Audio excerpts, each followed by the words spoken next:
So Tess is the ideal age and subject for platelet-rich plasma. We noticed that we start to get dark under eye circles around our, how old are you, Tess, now? 33. Okay, so about, early 30s into mid 30s. And people start to comment to you like, oh gosh, you've been up late or you've been looking tired. And people often try a variety of serums and products from over the counter, Maya and places, and all to no avail. And really what this is a lack of the fat pad under the eye. And we're starting to see that sort of reflection from the bone.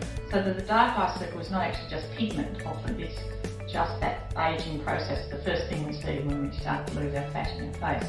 So what platelet-rich plasma can do is actually help rejuvenate the peri-orbital area.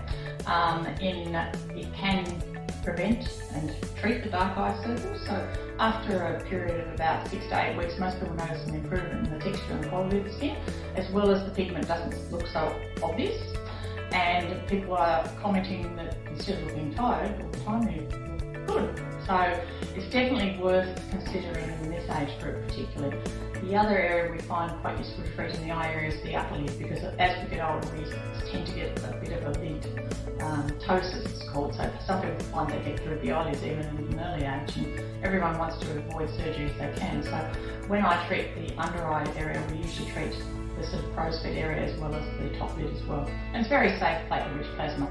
Unlike using fillers under the eye, which is the other mode of treating that fat pad loss, there is nothing really that can go wrong with platelet-rich plasma, so it's extremely safe.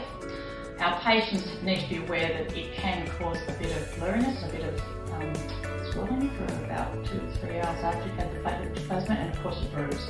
And that's the main thing you need to be aware of. Don't plan it at the time when you've got a wedding on the next weekend, or in 2 weeks you could still be looking bruised. So we try and optimise the bruising by giving people yellow light therapy afterwards, which helps heal